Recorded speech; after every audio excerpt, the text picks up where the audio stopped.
Little lag. It's a little lag. Is it screwed up because of the time? Maybe it's too late. No, Sometimes. it's not. Does it do that? It'll just start. Oh, okay. There we go. Welcome back to MagusintheMedia. We have a great and special one for everyone out there today. Thank you for joining us out into this great wide world. Today, we are going to be speaking about the Matrix Reloaded, Tarot Arcana, and the path to awakening. And I don't get to just do this on my own. I get to do it with the one, the only, the great Cardinal Electric Head himself, the creator and founder of the Occult Rejects. Nick, thank you for joining us on MagusintheMedia. How are you today? I'm doing great, sir. Thank you for having me on. I was like, to me, that's awesome. I appreciate you having me on. And I very much look forward to what we're talking about because even when I had the idea for the topic, I was like, oh, this is going to be perfect for both of us. Yeah. This is going to be fun. It's actually like, believe it or not, this is reminding me a little bit of the older Occult Rejects days where we used to cover stuff like this and dig into the symbolism. So it was like kind of a stroll down memory lane for me. So I really appreciate this. No, of course. That's amazing. That's what we want. We want to get back to the times where we can truly talk about the things that we love and then get really deep into it, because that is what magic and mysticism and the occult are about, right? Digging up those hidden secrets. And what's beautiful is you are the one who's all like, this is exactly what I want to talk about. So please give me a little, we're going to break it open here a little bit, but what is it with this topic that you love so much? Believe it or not, this goes back to probably something about 2 years ago. That I think I can't remember what I was I don't know what I was actually covering, but I think I was going through the Matrix or something, and I started to see some symbolism that I thought matched tarot and Kabbalah. And then I left this out of the show because technically at the time I was going to do it, me and Lisa were going to do it at the time when we were still together, broken up. That's why she's not on the show obviously anymore. But and then because of that, I figured like I wasn't going to touch it because I was like, it was kind of our work. But like we were even going to go into showing the bloodstream, believe it or not. And I was going to get into the red and white blood cells and lead and all that. And, what lead poisoning does to your blood and the body change. But what we're going to show, what I think is that I do think in the second one on Reloaded, when they get to the restaurant with the guy and the girl, Merovingian, I think you said, I already forgot his name, Persephone. Yep. We're going to go from there to when they get to the Keymaster. There's a lot of stuff I'll leave out because it's a long part, but I do think you can show them traveling up the Kabbalistic tree of life. And if you associate the tarot deck with the way it would fit on the tree of life, I do think you will even see the tarot symbolism. I think you will see the symbolism for the sphere Gabora and possibly even Chesed and Chokma, depending on how you're looking at it. But I do think you actually see the both of them, Trinity and Neo, or you'll even see Persephone and that other guy, associated on the tree. And I think you actually see them like trying to go up it, to escape the Matrix. Yeah, that's beautiful. No, I love that. So then I'm going to give a brief rundown on what we got going on here then, because as everyone knows, the Matrix created in 1999 by the Wachowski, now siblings, whatever that means, deep into the Matrix they are, obviously. And the whole idea of this main character called Mr. Anderson, Thomas Anderson, being basically Joseph Campbell, right? He's led through his hero's journey. He's a normal guy by day. By night, he's a hacker named Neo. And he's basically brought out of this normal everyday situation that he thought was his normal humdrum of a life, but to be then led like a white rabbit down the rabbit hole, and to be realized that everything that he witnesses is actually nothing but a mere illusion or a simulation, kind of much like most of our lives today that we lead, right? It's kind of like everything that we hear on geopolitics, to all the nonsensical dramas that happen within small spheres, to all the nonsense in our families and all. It's even the nonsense, but it all goes back to our own brains. Everything, this infinite loop structure that we just continue to push forward It's kind of an illusion. As the Buddhists they say it's Maya. The Silicon Valley, right? They're now trying to tell us that it's all a simulation, that this virtual reality that we're living within, more and more due to Palantir and these structures of this dystopian-like structures, it's almost like we're slowly being brought into it and becoming cyborgs ourselves, don't you think? Yeah. Biological AI, solar-powered AI. Yeah, there you go. That's exactly it. And so Neo, through this thing, he has to do the inevitable. You have to make a choice. And that's what leads us into the Matrix Reloaded. But before we get there, the choice is the red pill or the blue pill. One of the things I'm continually trying to tell people about is how you don't just take the red pill once and then you're awake. That's a right? good point. It's a continual red pilling effect. That's why we then have such like the practices of magic and mysticism, and then why we come out here into the public spheres of the YouTube and social medias to have these kind of conversations, because it's a reminder to all those out there that they're not alone. And that's kind of what Morpheus and the Nebuchadnezzar and all these people are doing when they ask that question.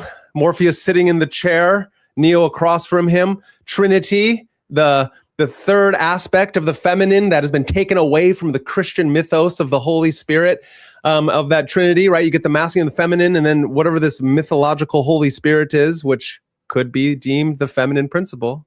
You get that, and then all of a sudden he sits there and he has to make it. Take the blue pill and you'll wake up right where you are, right in your bed, and you won't remember a thing. Take the red pill and we'll see how far the rabbit hole goes. And then that kind of leads us into the topic at hand of the tarot. Yes. The tree of life, mysticism. Oh, there's even I'll even showing stuff where I think Gnosticism. And that is something I wanted to mention. I was going to say it before when you were talking about the brothers that made the movie.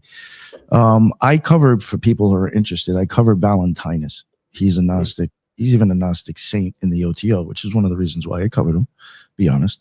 I've actually covered a lot of saints from the OTO, and I don't even think people realize it. Or from the Gnostic Mass, at least, the EGC. He was the one who even gave us the Demiurge. You know, he's big. He's he's OG when it comes to Gnosticism. And the brothers actually, I think it was them, who did say that there was ideas of Valentinus influence in the movie.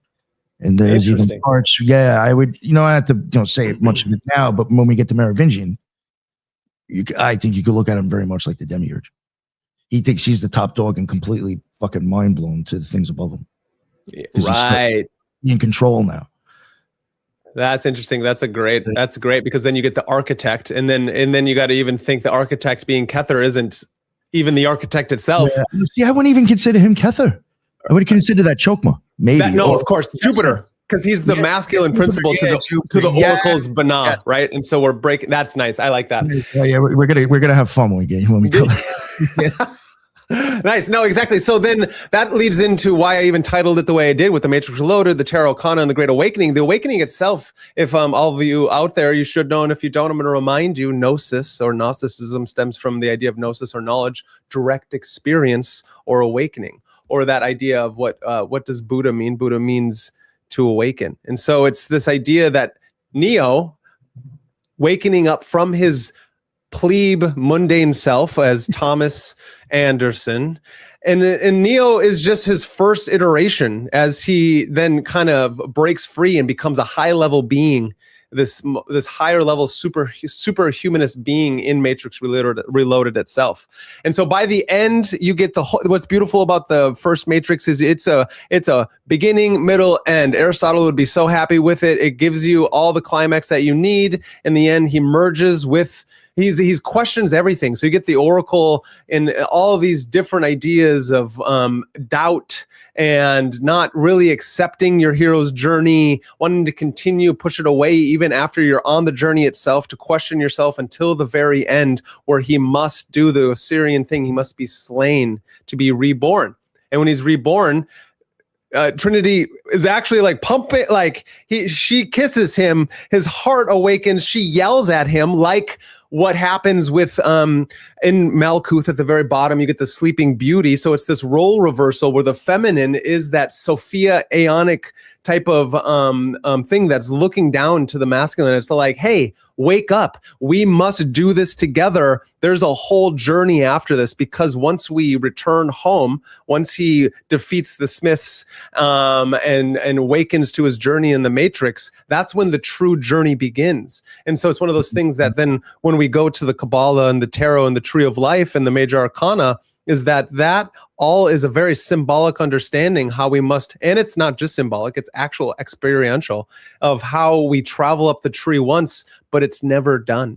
We must continually travel up the tree, because each time we do it, it's like a spiral, and we have a new level of awakening.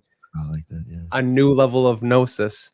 And that kind of leads us into now the Matrix Reloaded, where we get these great scenes. But before we get there, we have to understand even what the tarot is, these mythical 78 cards that then can be glyphed onto the Tree of Life, this Kabbalistic mystical system. And I will state that it is not run and owned by just the Hebraic Jews, but they did it very well, like they know how. It has been around for a very long time. The Tree of Life, like the Flower of Life, is seen on many glyphs around the planet. And so it cannot just be run and owned by one system. But yeah, the Hebraic system of the Tree of Life of the Kabbalah is a Jewish mystical system, and they did it really well, which is why we're using it, right? One thing I would just even add, kind of like in your defense of what you're saying, the way we're even looking at it, it's not even traditional Kabbalah, it's Hermetic Kabbalah. Yeah. And at that point, everybody's already tossed in their associations on there. So I'm saying you can't say, oh, it's Jew shit. No, it's actually a lot more than that with the Hermetic Kabbalah. Yeah, no, that's great addition. And because it's so important that the Hermetics are this syncretic system where it takes from all things and wraps it in. So we have the ability to understand that this now becomes a human system. I think that's kind of how I like to think about it. The Hermetic system is a human system because we all have nervous systems. We all have the brain to eye to nervous system connection to how we then take in information and then use the Tree of Life as a cabinet system. It becomes the model of reality that you can use for your mystical and magical journeys to glyph things onto. So for all of you who don't know, the Tree of Life, you get 10 spheres and you get 22 paths, and on those 32 paths, and on those 32 paths, right, you get 10, 22, makes 32. It's beautiful. The 22 paths are that of the Major Arcana. There are 22 cards in the Major Arcana. You get then the 10 Sephirah, which are the 10 court cards. And it's beautiful, and it works your way all the way up that tree from 10 to 1. The magicians, as they do, shout out to Jin. We talked Jin the Ninja of Threshold Saints, shouting him out, also a fellow occult reject. Yeah, we love Jin. And the idea is that we're always talking about how the magician is the lightning bolt path up. That's what we're kind of getting in the Matrix. That's why there's 3 of them, and that's why I know it's a hot take. I like all 3 of them. 4th one is trash. Should have never been made, but it was. And so the idea then stems us into, what does it look like once you've climbed the tree the first time? Well, then you do have this, you're still human, right? So Neo is still human. That's why he can plug himself into the Matrix. It's just that he has now become more than human in a way. And that's why he's able to then climb up the tree again and help others as he does it. He's got this bodhisattva-like character to him. He is the true Gnostic Ubermensch in the very Nietzschean way, where he's now trying to battle the archons, which are all of the different agent Smiths that are in that are all the bad guys. And you get the one great archonic entity as Mr. Smith himself, who can now proliferate himself into all the other things. Why? Because in the original Matrix, Mr. Smith died. As in, he was killed and he went back to the source. Interesting enough for wording. Very Gnostic, very alchemical, very hermetic. Goes back to the source. And then from that, he wasn't done. He had this will. It's like something moving through him. And the actor is amazing. I can't remember his name, but it's fucking amazing. And he really feels that part, because he's like, I wasn't ready to be subsumed and completely annihilated into the all. And then he woke back up. And by doing so, he himself somewhat was unplugged from the Matrix, creating the dualism of Neo himself. Now you get this Christos, anti-Christos like character, and now these two are going to battle each other until the very end. It's fucking amazing. Yeah. And so what Nick's start to show us in this beauty of how now through, and I think this is something that leads us back to Aleister Crowley himself, that he states in his John St. John, as well as his book 4, is he's trying to tell us, what are we supposed to do with the tarot? We're supposed to take the major arcana and we're supposed to live it as if we're living in our life. You see the archetypes everywhere. You know, you mentioned before, and I was going to say something, I guess, because now I smoked a little bit. Now the thought left me, but you just reminded me. I wanted to throw in there because we did somewhat cover 777 on the show. If you look at like his tables, it goes up to what 32. It's because of the 10 spheres and the 22 paths. That whole book, I mean, I mean, like he just said, you know, that's all. If you want a good example of what he's saying, go look in 777. Yeah, that's great. That's great. And I completely agree. 777 is outstanding. And again, it's one of those things where why I think, and I believe Nick would agree with me, but again, just remember, as integrated as Occult Rejects and MagusintheMedia are, we are two separate people, but we're boys for life. It's one of those things that it's like, the institutions are going to continually try to tell you that you must follow suit and that you must not stray from the path, which is why a lot of those institutionalized characters hate Crowley. Not because he may have done some ill things here and there, which he was an asshole and a bastard like we all can be. And in the early 1900s, I don't think any of you out there could even imagine what it would be like to live even then in our very more cradled like life that we live. You know what I mean? Taken one of our personalities and dropped us back then, and we didn't change ourselves at all. You know what type of reputation we would have had? And we were actually, you know what I'm saying? Like, I'm just being serious. Just from the way we express ourselves and we don't hold back. If you really put it into an elegant context, I mean, he was pretty much talking shit himself then too. Oh yeah, you know, I completely agree. Which is it has a lot of that Luciferian Promethean spirit, which I think is really important. Is that we have to understand that the institutions are there to help to help when we go through the more, I think it's the allegorical winter time. You know, when winter time comes, we must have institutions and buildings and structures to be able to help keep our food, our knowledge, and our body mind safe from the elements. But I think we must realize that all things are cyclical. And so once we hit springtime, and let's say the institutions hold on to a little too long and they don't realize that we need to bud and bloom as Persephone walks herself out of the underworld, that I think all bets are off. And that goes back to 777 and Crowley. And the idea is that you're meant to use the structures of our past and traditions, but break free and create your own correspondences for these things. Because if we're using the structures, we have the ability to see correctly, use our wand of intuition, use our sword of reason, sit ourselves in our foundation, and at the same time have the ability to use the cup of compassion as we take things away, move things forward, and then we can build our own tree. I think that's the whole idea, right? Yeah, I do think. I mean, in a way, again, not to keep going on Crowley, but I mean, I am a Thelemite, so I mean, hard not to. Yeah, I even think the new Aeon is a little bit about that, where it's like people are going to be like, "Fuck your rules, fuck your system, fuck your preconceived notions," and I'm going to choose for myself what's right or wrong, or what feels good or feels not. And that doesn't even mean, because I know when people hear that, they automatically run to like, oh, I guess he's going to get pegged in the ass. No, I'm going to be totally honest with you. When it comes to occultism and it comes to people breaking those rules, it's more of what do they study and look into. Yeah. It's not actually going out and acting like a heathen. It's actually just opening your mind to other ideas and paths or ways of learning. You know, looking at something that everybody said is perverted and being like, but you know what? I'm not sure.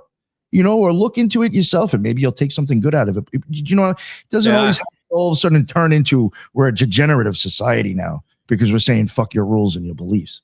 Yeah. It's actually, for me, I want to expand my fucking understanding and knowledge and mind more because I want to have a more serious connection with God, actually. Yeah. So, as I said, agree. I put that in as a disclaimer there. Like, Yeah, that's a great disclaimer. And as Stella agrees, it's a way of learning. I completely agree. Shout out to Stella. She's great. We love that you watch. Thank you for watching, Stella, as well as shout out to everyone else out there, Howard and Jugs and everybody, Young Stitches and everyone else. Thank you so much. If you guys haven't out there already, make sure you do like, subscribe, and share this, because we're trying to awaken the plebes and keep ourselves awakened with that red pill. And we're not talking about the manosphere. We're not talking about some degenerate other shit. What we're really talking about, and we're trying to bring it back to what magic, mysticism, myth, and meaning are all about. It's about understanding the cosmic story, the cosmic drama, and awakening from that dualistic nature that they're trying to entrap us in. You know, and it's like, what's fascinating is that what? You nailed it. Right Yeah, thanks, Nick. And the idea is that we can now, what we can do with these types of mythologies and archetypes is that we can map them onto this story, the Matrix, so well, is because Neo himself becomes the archetype of somebody who is trapped within the cycle that he thinks he's breaking out of, but realizes that he's just another pawn of the story.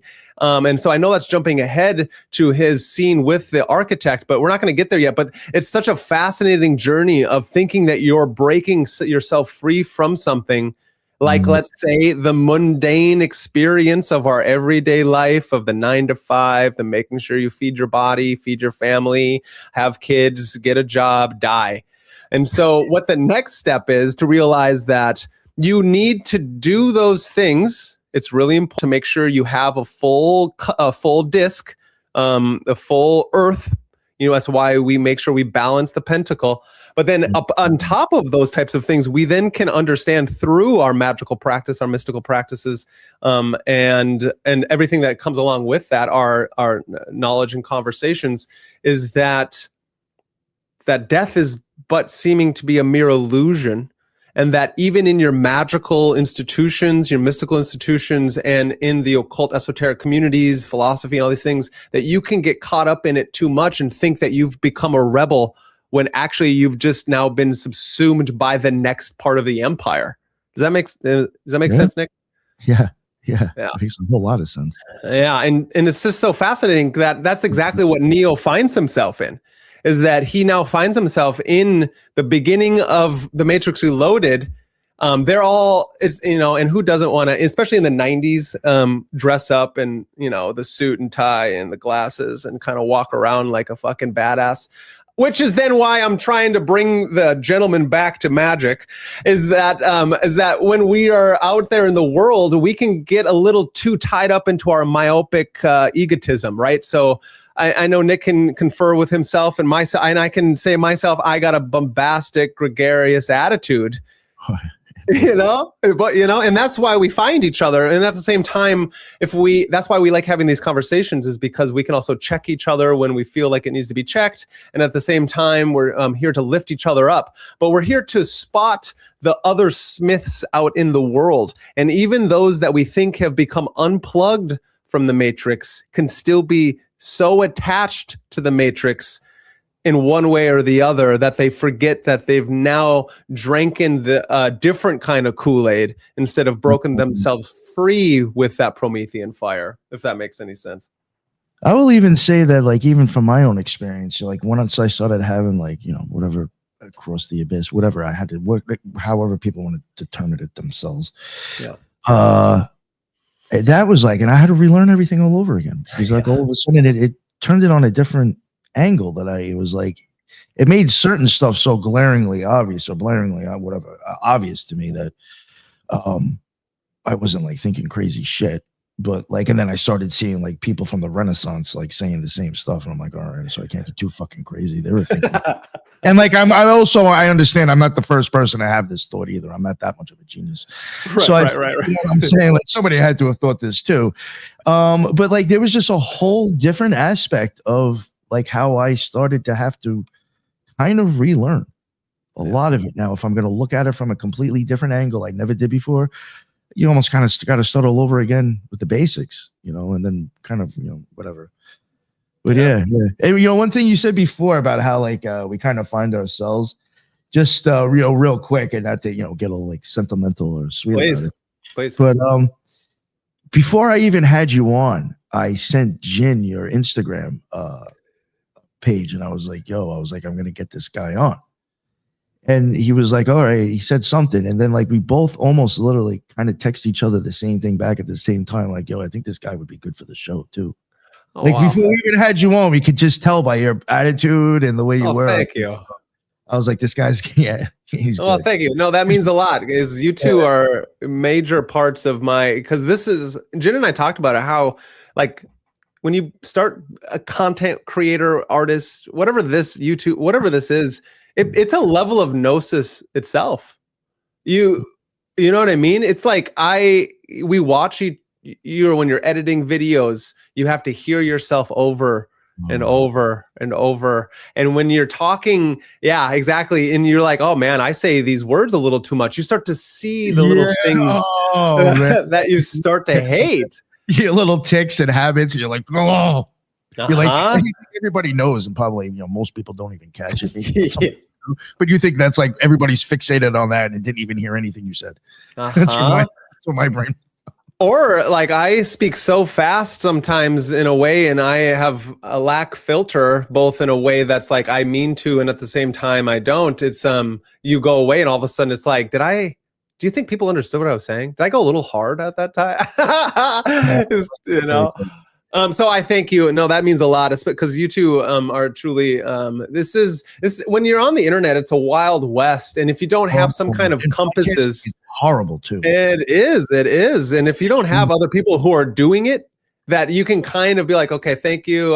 Thank you for your little wisdom here, or your experience here, or I get to watch. So I am so grateful. Let alone for you, Nick. Yeah, I'm gonna give you my own little waxing and waning. Is that like the last few months since I've been doing the rejects, it has nothing but helped me. The Occult Rejects, and you are the Occult Rejects, so you've helped me immensely. And thank you. It's taken way too long for all of us. That's that's what I do it. Yeah, no, that's beautiful. You got to throw out a massive spider web together. Yeah, that's exactly it. Because of all this is what it's about, is that we're here to help each other continually remember what it means to have meaning in our life.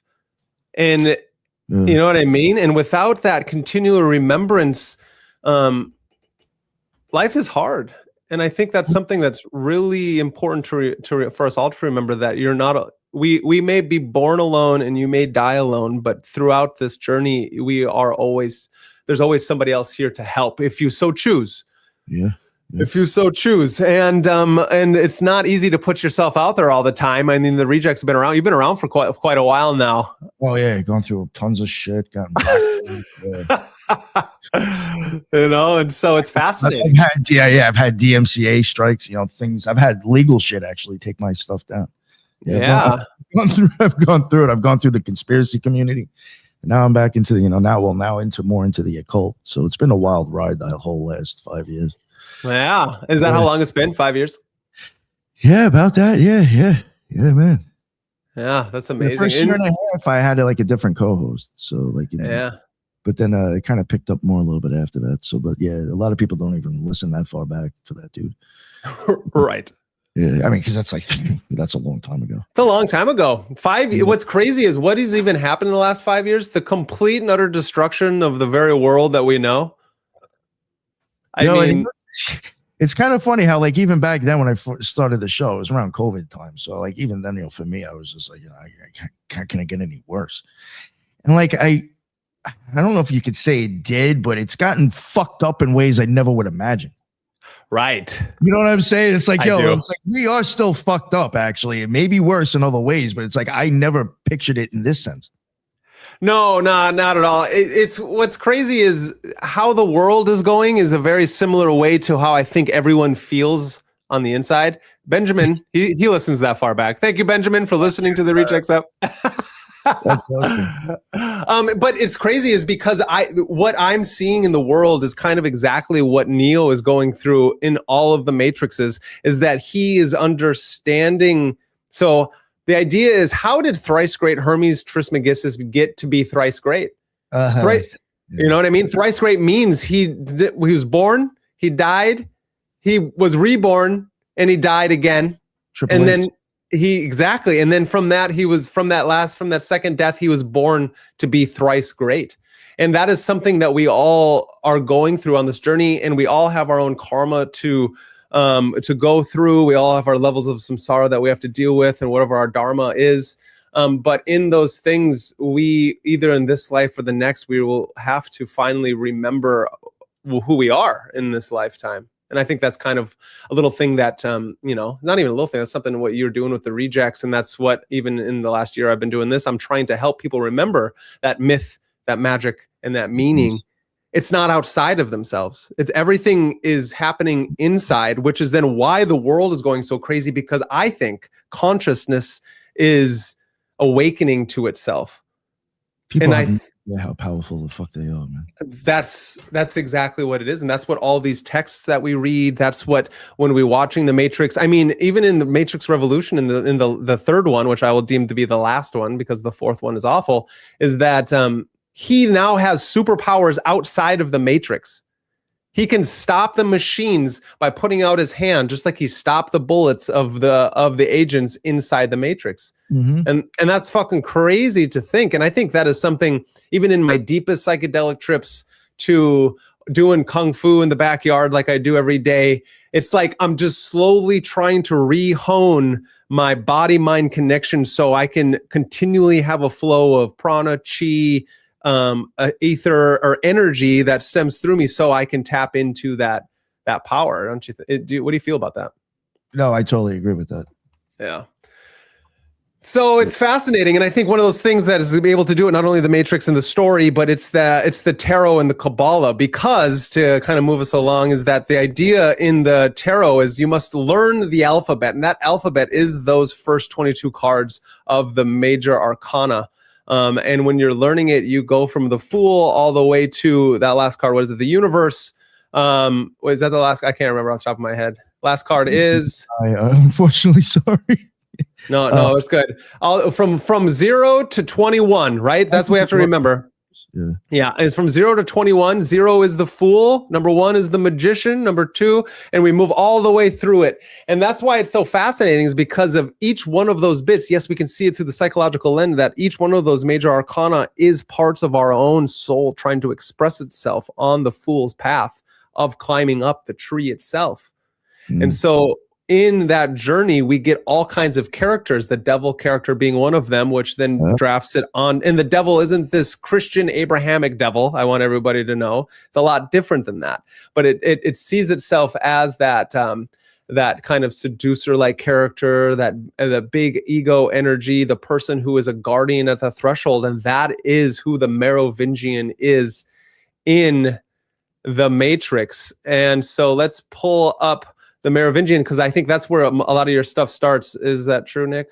Yeah, there was just some basic stuff I wanted to show before we get into that, just to give people an idea what I'm talking about with the Kabbalistic tree. Okay, perfect. Let's start there. You want me to pull that up? Oh, yeah, please. Yes, go for it. Do it. Here we go. Yeah, so this is kind of like the area that I wanted to show people and things I'll be talking about. You will see Netzach and Hode here. That's where I do start off kind of when we get to Merovingian, which I'll get to soon. And I do think you will see them eventually go from Geburah to the Chariot card, the Chariot path. I do think you'll see that represented. So, like, basically what I'm saying is we're starting here at the bottom of the tree with Hode and Netzach, and I do think you actually climb up to probably around a Chokmah area or Chesed, but like a little bit more Chokmah, in my opinion. And I'll try to show symbolism with Kabbalistic tree as well, like certain things that might show up for Geburah for symbolism, certain things that show up for Netzach. I might bring those up to help explain the scene, and I will show one tarot card to give an idea of what I'll be referencing to. So here, move over to the next one now, just to show people. That is the one that I'm going to, the Chariot. That's the Thoth deck. Just giving people an idea.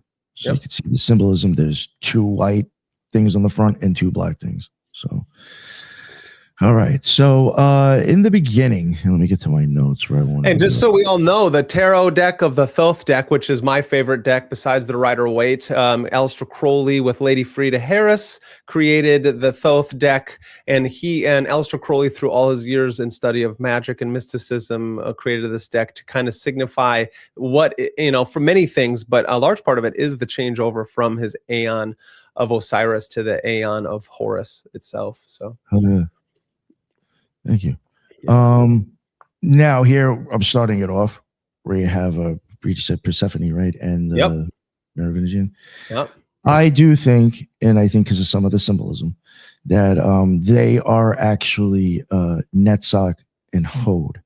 Again, I showed you those two spheres there at the bottom. I would say even some of the reason why I would say that is because now behind him you have green squares. That could be, and it's cheesy, but the emerald tablet in a sense, which goes with, square, the green square. The rose is on the table, in my opinion. That's a sign, which I'll get to in a little bit. The woman, she looks like, to me, I mean, she's an attractive woman, and I'm assuming maybe no child. So I do think that's something I want to get to eventually. That would be Netzach also. Even beauty in the rose is associated with Netzach. The rose is also associated with Geburah. And Geburah and Netzach, Kabbalistically, if you start getting into talismans, if you were to design a talisman, those two, just like Mercury and Jupiter would, or Hod and Chesed, if you were to make a talisman for that, they would actually share certain colors that you would use. Just real quick, if I was to make one for Geburah, the main color that I should be using on my talisman would be red, because it goes with the red sphere.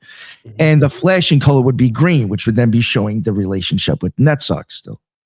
Because Netzach is green.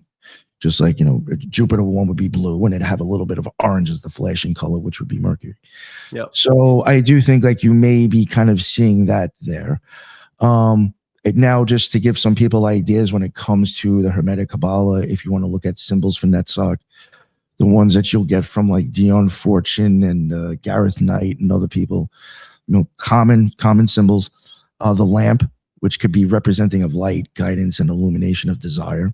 The girdle, symbolizing the harnessing of energy, control, and the binding of forces. The rose, embodying beauty, love, and the blossoming of creative or emotional energy. It is an element of fire. Venus is associated with it as well. You can get amber or emerald. Believe it or not, we'll go with it too. The Bria. Each sphere on the tree of life will have have like 4 kind of things to it, and each one of those has its own color. So again, you're even getting the emerald type color with her there. And the gemstone would be emerald. Incense would be rose. The magical weapon would be lamps. And yeah. Oh, and correspondence in the microcosm, loins, hips, and legs. So, which you will see him when he sends out that piece of cake to that girl. It does. He's manipulating her down there, and the way they show it is showing her legs and hips, and then goes up there and then shows like digitally that she's getting turned on and has to get up and leave. Yeah. So I mean, it's like you will see. Yeah. So that's good. And then before you move on from this one, just so we all know, the names signify a lot of symbolism. So she being on that right-hand side and him on the left-hand side, she is Persephone. He is the Merovingian, or the devil, or in our Greek mythology, he is Hades. And Hades and Persephone, as we all know, in the Eleusinian mysteries and in the myth of Persephone, she, as being first before she is Persephone, she is Kor, and she is merely just picking flowers in the fields of Eleusis. And as she's picking flowers in the fields of Eleusis, what is the flower that she picks? She picks the narcissus flower. And so as a young miss, she's picking the narcissus flower with her flock of... Yeah, exactly. And he's a massive narcissist. Yes. And as she's doing that, she has stolen away into the underworld by Hades. And as she is down into the underworld, right now on her plate, is that a strawberry? Is that true? Does that look like a strawberry? Strawberries, yes. And covered in chocolate. Yeah. Yeah, and then the rose is right there. But the idea that strawberry, it's red, so it can also signify the pomegranate as she bites of the pomegranate fruit, and then that means she can not ever leave the underworld. And so what ends up happening is she is like, no, I need to go up there because Demeter, her mother, has now completely gone away from her duties, and everything is in the dark depths of winter, and it is winter forever. All things die if the fertility goddess is not fertilizing. And so it's one of those things that finally Hades is like, okay, I know you need to go back up there. That's totally fine, but you can only go up for 6 months out of the year, and 6 months out of the year, you got to come back down here. And so due to the myth of Persephone and Hades, that's how we get all 4 seasons. That's how we get, from the great winter of all things, from the holding on of the great institution, which one of the archons can be known as the Merovingian, the bloodline royal families, that of Hades, who is one of the brothers of Zeus and Poseidon. Hades, these are the ones who took and defeated the Titans. And so it's such a fascinating mythological schema that we're seeing right here in them symbolizing that exact thing, the underworld being the unconscious aspect of our world consciousness and of the human consciousness. And within that human consciousness, what are we getting? We're getting the archetypes of the collective unconscious. That's where then we can read it back into the Major Arcana, which is tapping into that subconscious aspects of ourselves. And she is also white and he is black. What are we finding that? We're finding Joachim and Boaz. We're seeing each side of the pillars of severity and mercy. True, because Thoth would be on the bottom on the left. And she would be at the bottom on the right. Even she would like align with like even Venus. So again, like even Persephone, I think being on that side is good. I love how you kept separating from the underworld, because like this is where I was going to even say, and even real quick, you called them kind of like the devil. Again, now I said we were starting at Hod and going up. You are going up. When you go from Hod to Tifereth, you're going up. You're just going on an angle. That's the devil card. It is the devil card. That's great. Nice. When you said the devil, I was like, yes, because I was going to say that I do think he's kind of playing that character. You're still going up the tree, but it's just on an angle and to the hanged man, which I could have missed that symbolism. But that's cool. The separation that you keep talking about, this is where I do think we get a little bit possibly of the Demiurge idea, maybe even going back to Valentinus, is that he thinks he is like top shit. And that, because you can see like why I even said that I don't think she probably has a child, which in my opinion, Netzach, I don't think she hasn't been banged up yet. No, the bride is still innocent before the abyss. Yeah, but she's ready for birth, but she hasn't, she hasn't done it yet. So what you see him do is he pretty much brags about it and then shows you with that chick. What he does is manipulates people's senses. Yes. He manipulates their nervous system. He creates by fucking with shit. Yeah, that's great. He's probably not actually interested in banging her and having a child. Of course. You know what I'm saying? He's creating manipulating minds and stuff. So like I do think he is possibly like the Demiurge actually, and she might even be like Sophia in a sense. Where he is totally ignorant to the god above him because he thinks he's top shit now, and he just thinks he's the god of what he does now, and he's the shit. Yeah. And all. So I love that. I love that also because if you think about it, in Hod, that is the mercurial intellect, and the mercurial intellect inverted, right? Because we're working within the matrix is the bastardized tree itself. It's the broken tree like we're living in right now, and so I think that's really important for us all to remember is that. The Clipaloth, right? The husks or the hollow of the Goetia, this demonic underworld is living within, and he runs all of them. So we get further in the scenes in this movie. He has vampires and werewolves, and he's got all these things that the Matrix that didn't work in the previous versions of the Matrix. So you're even getting this Lurianic style of Kabbalah of the beginning tree was broken and they had to redo it and create this new aspect. But energy is never created nor destroyed. It never truly goes away. And so Neo moving through his thing has to recombine the whole tree, remaking the Matrix. And so I really like that idea. Yeah. Now, I don't know if you guys remember, there's at one point where they do when they go into the bathroom, and she even her when the woman is speaking in the bathroom, she even makes him kind of sound like the Demiurge or creator of the material world. Oh yeah. You know, she even kind of like even says like he's like fucked up now. And I thought that was also, you know, again, very Valentinus and Demiurge. And I do think that possibly like she remembers, I think she possibly might remember what it's like, you know, above. And I think she misses that feeling of real love. Yeah. And she knows that he's in love with her. And she just thinks that's like the tiniest way to catch a glimpse of, you know, the divine that she felt. I like that. You know what I'm saying? I think like in this physical world, like to her, that's like the only thing she can attribute that feeling to. So I just wonder, you know, so. I like that because that's we must remember in the Platonic sense, that's the beloved and the beloved. Yeah. So we're always ascribing to try to reach the understanding that eros, that passion that Plato and Socrates are always talking about in his dialogues. And that's something that's really important with when we reach levels of divine madness, in which you could say Neo is doing. She is just trying to pierce herself from that fruit, it seems like. Yeah. Now, before we get to this picture, there is a point that after they kiss, she brings them somewhere and like they go through a kitchen and they're showing them cooking stuff or whatever in flames. I'm just taking a guess. I mean, if that even meant anything, that maybe that could have been like alchemical symbolism, you know, but right. You know, it could be a grass. But I do find this interesting too. Now, and this will also help me get back to the tarot card. She brings them back to this room. And she mentions how these guys used to do her Merovingian's dirty work. Both these guys in black right there. But she does say, but they did not always listen, and sometimes it became more problems than worth. Now, you see in the background that there's a chick in a casket. Yep. She's dead, obviously, or something. Yeah. Now, it's a vampire movie. Okay. Since this scene started with them, she's going to end up shooting one of them. That's going to be the first person, in my opinion, to get killed since the situation has started. And you do have a girl in a casket behind her. Now, if you want to go up to Tiferath, where I just had the devil going, you will get the death card. From that side.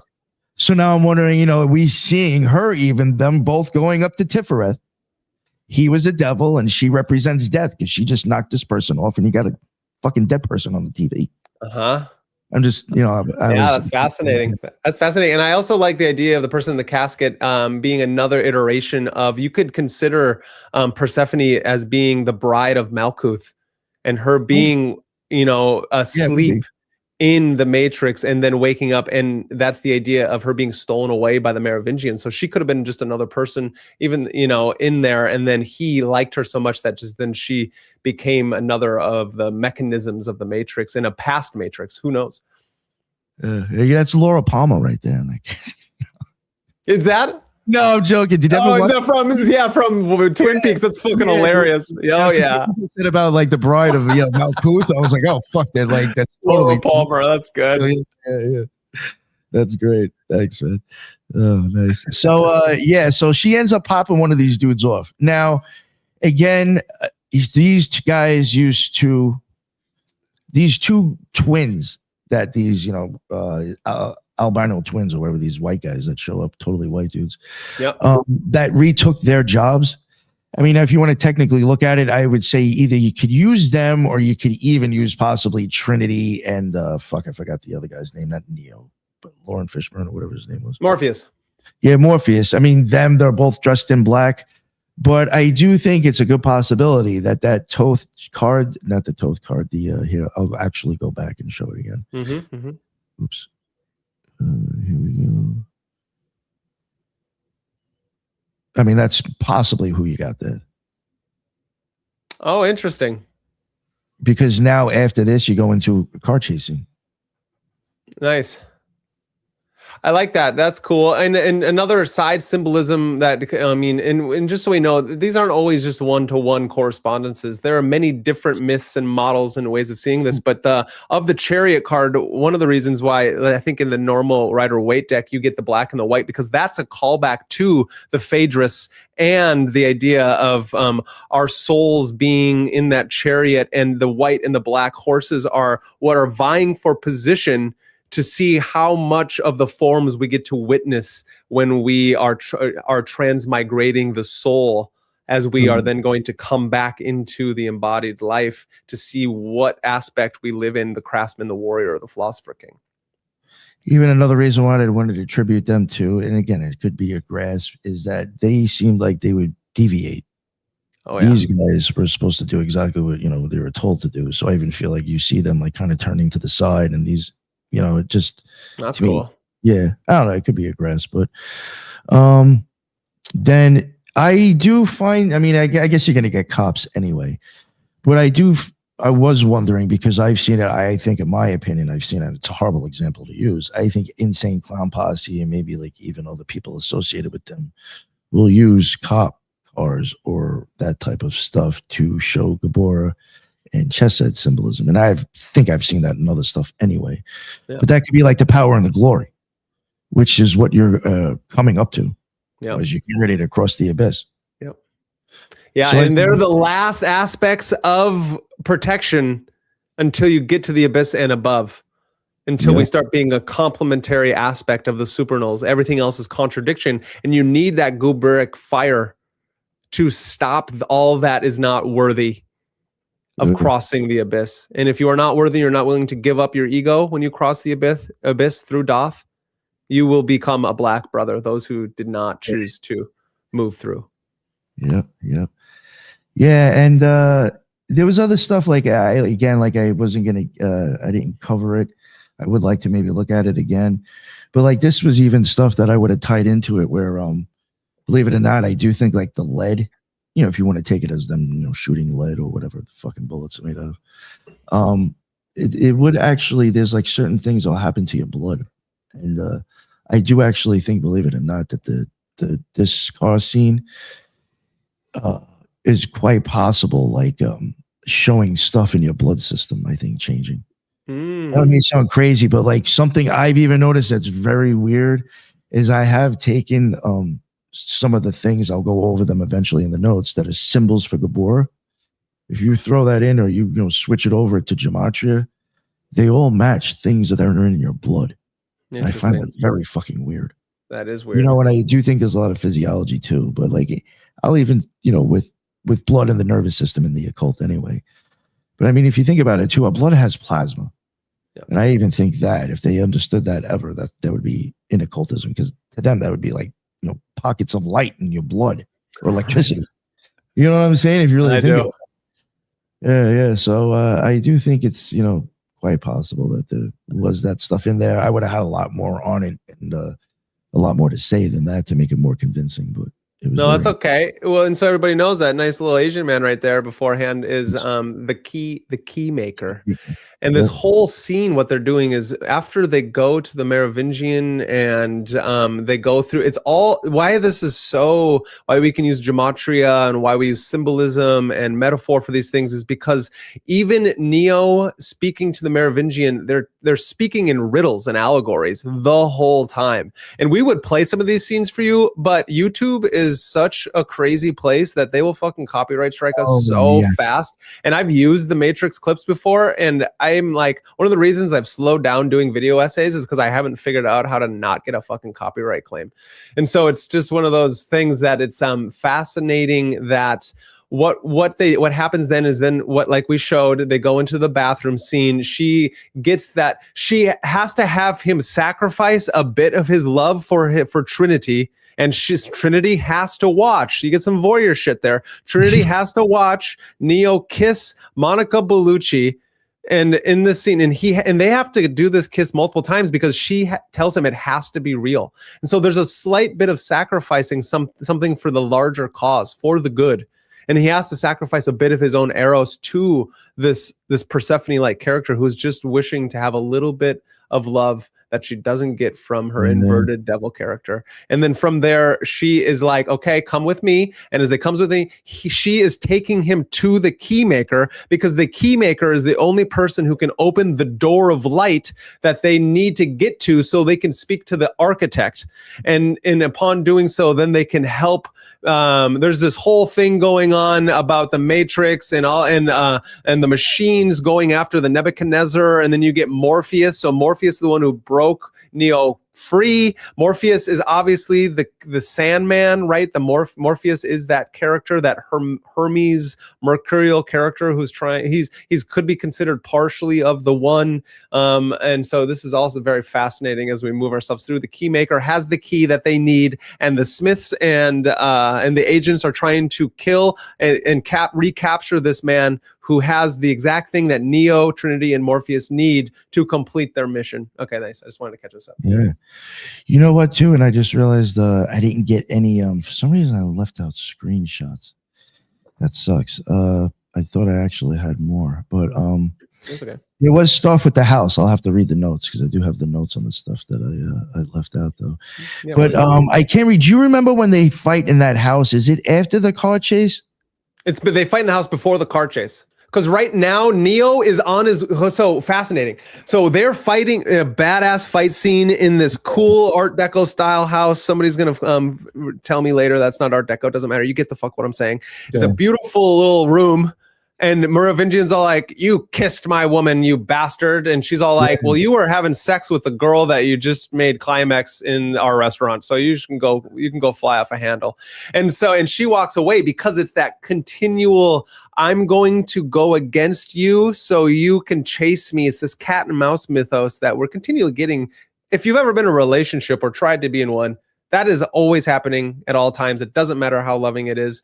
And that keeps that spark of Eros alive, that we're playing our masculine and feminine roles. And so what ends up happening is now they're fighting against all the exiles of the previous matrices in that building right here. In this scene right here. And you get to... It's amazing. And you get to see Neo, Trinity, and Morpheus do badass kung fu, which is then it goes back to exactly what MagusintheMedia is trying to tell you through my voice is fucking learn kung fu and do magic, because that's the only way to defeat the archons. It's obviously not the only way, but that's through my own voice of trying to get people to just master themselves. And so what ends up happening is then the keymaster runs away, and then everyone has to chase after him, and Neo's the last person to go through the door. And as he opens the door, because the keymaster shut it from everyone else, and Neo busts through it, so he doesn't have the right key to get through it. And now he's in the fucking, where is he? Shambhala. He's in like the Andes Mountains, or in the Himalayan mountains, which is in the occult, like the mystical mountains of Shambhala. So it's an interesting, like, we were in dreamland, right? In the tree, we're like somewhere in dreamland fighting the mystical fucking chthonic entities as we're trying to climb the tree again. And all of a sudden, the one, which is you and everyone else out there, they bust through this door without the correct key. And once you have the correct key, you can get through the right doors. And upon doing so, now Neo is trying to fly back to everybody as now you get to that chase scene that you're talking about. So that's the... Yes. Yeah. So even like now looking at it, like when I was even saying that the Chariot, 1 year, like around Gabora and Chesed, the Chariot is after that going up to where I think the architect would be. So I do, but now I want to show I totally screwed up. That's why I forgot, because I just took this screenshot. Before they go on that chase, they go into this house where you said that they fight. And yes, Merovingian is there, and he's like, yeah, you whatever. Yep. My fucking girl, this and that. I only got one screenshot, just real quick. I was so lucky I was even to pull it off now. But the symbols for Chesed, not Chesed, Gabora.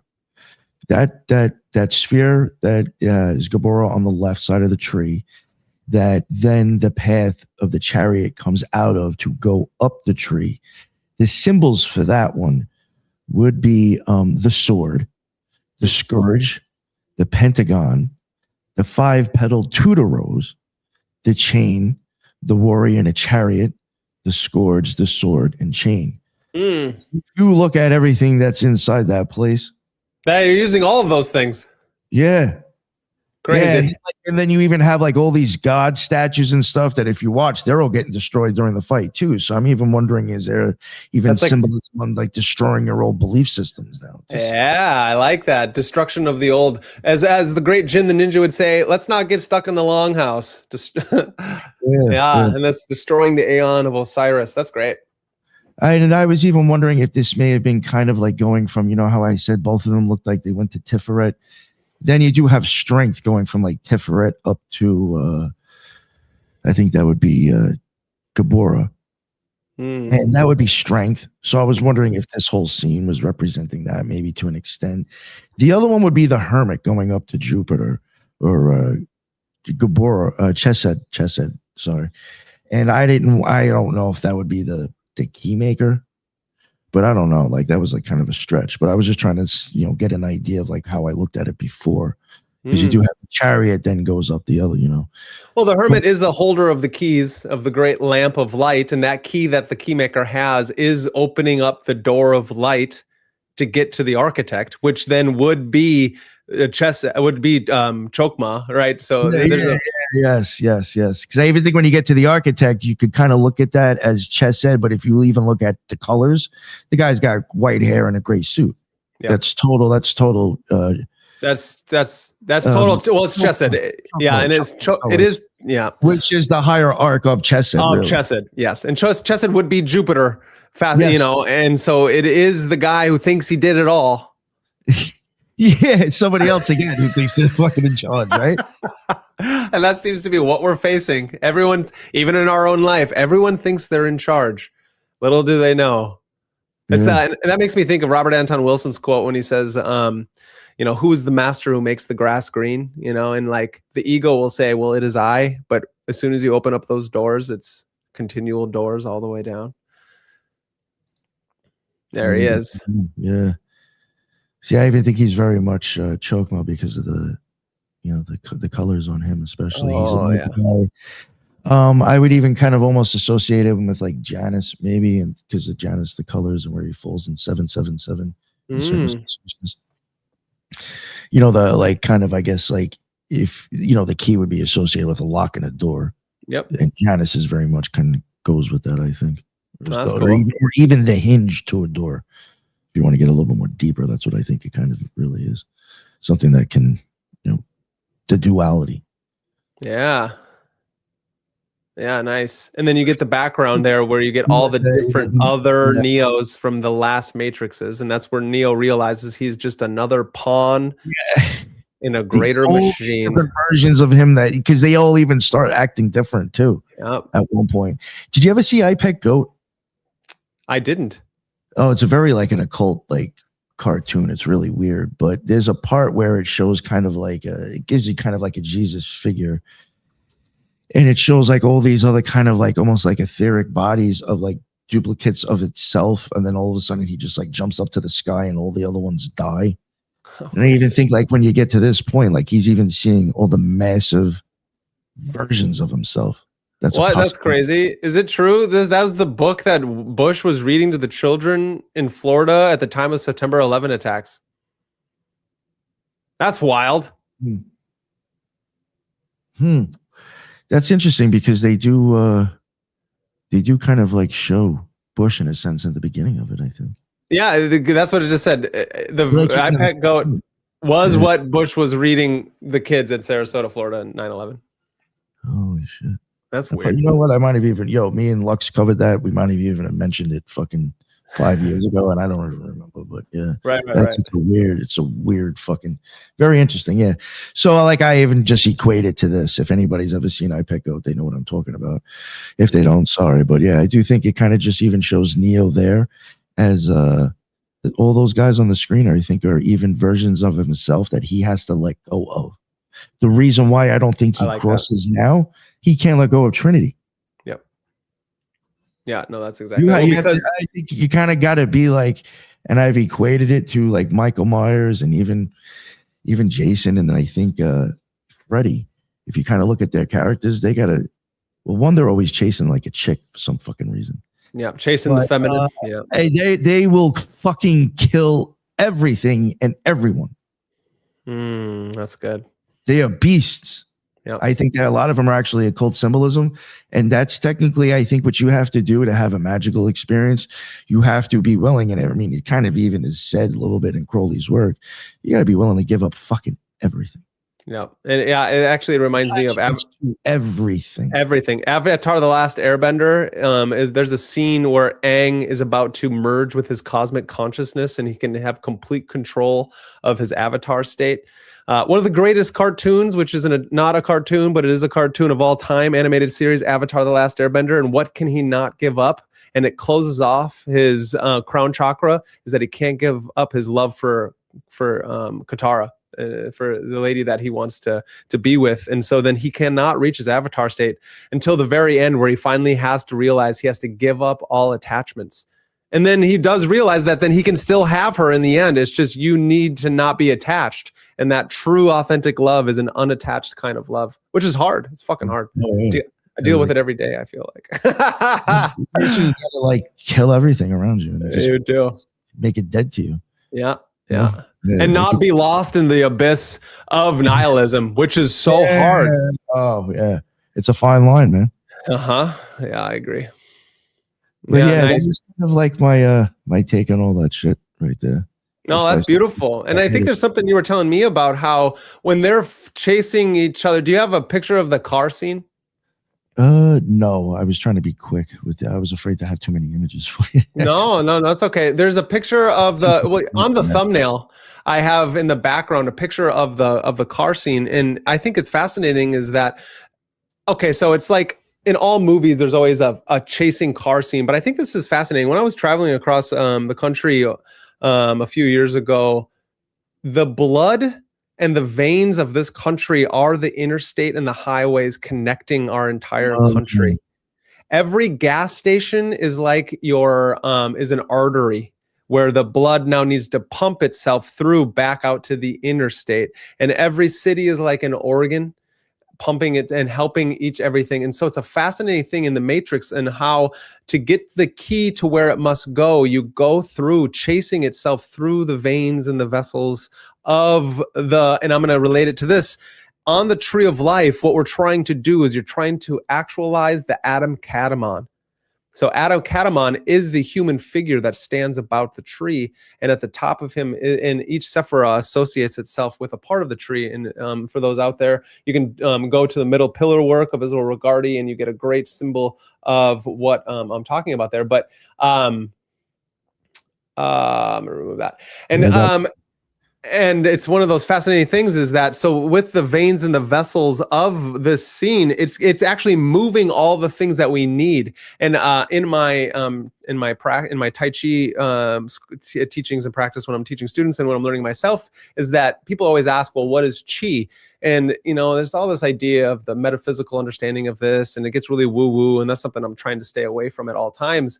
But the first thing you feel when you start to feel this etheric, auric, this chi, this prana, is you're actually feeling blood moving to parts of your limbs that you don't normally have it to. Yeah, see, and I really like, there was even stuff like that. I'm not like making it up. There was even stuff that I was even going to kind of talk about, like with the blood. A lot like what you were saying with the roads. I took that as kind of like veins, but I didn't even go. I would never have gone as deep as you did with that. So I'm like, damn, I was like, maybe I should get my notes together for this in a few weeks or a month. We'll do it again. Yeah. Oh, yeah. He's actually going to help my case. I will, bro. It's just like, I'm like a used car salesman. I'll fucking sell anything. And the idea is to try not to be a charlatan while I do it. That's right. Yeah. But I do think, like, even when you start looking like what's inside blood, again, with the plasma, there's even white blood cells, red blood cells. So like there was a lot of things that I even think those two dudes might even fit, like those white dudes inside, the fight. There was another thing. Fuck, I can't remember. It was something that you said that reminded me of it. Oh, even with you start looking inside of blood too, like you're gonna start to realize like how much electricity, believe it or not, yes, is in there, and a lot of things. And it's like what I'm trying to show coming up with the gap with brainwaves. All those, gamma, beta, alpha, all that stuff. All that really is, and you'll start seeing it going on in blood as well, where now down to like the most basic thing, when it's a lot of basically kind of just showing a difference in electromagnetism. Mm-hmm. And things are shifting depending on how much or how little. Like that will even be the difference, like in the brainwaves, is that they're actually being measured by that idea. Yeah. So like everything kind of comes down to the reaction of like electricity and magnetism. Yep. No, you're fucking nailing it. And even though and that's where I think the nervous system especially comes in, that I know you're huge on. Huge.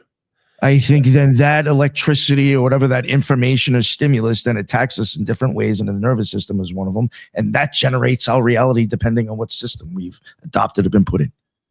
Yeah, that's amazing. And it's amazing because that's exactly what the Taoists were getting at with with Tai Chi and in the practice of Tai Chi and Taoist magic and sorcery, is that you get the positive and negative aspects of the electromagnetic body, the bioelectric body. And that is yin and yang, and the ever coalescing of these two into the Wu Ji and back out to the Tai Chi diagram. And that is what's one of the ways of viewing, and I think one of the best ways of viewing the polarities as they move itself through the nervous system, and the heart, which isn't an organ, but is actually, and it's not just a pump, but is actually a torsion field that produces an bioelectric current in the world. I bet you most people don't even realize, maybe the heart actually unravels too. It's even spiraled. Yeah, exactly. Yeah, like, it's already a fuck show right there. And so it's such a fascinating thing. It goes back to kind of what we were talking about in the beginning, is it's really important for us not to just be spoon-fed bits of information, but to go into it and truly go down the rabbit hole into these alternative ways of seeing things, because of what we're being told is something that is trying to keep us within the mechanistic functionalist worldview, which sees the body as a machine and the soul as not even there. You know what I mean? And consciousness is something that is only produced by the brain, instead of the brain being a receiving antenna, the brain nervous system of consciousness as it moves through.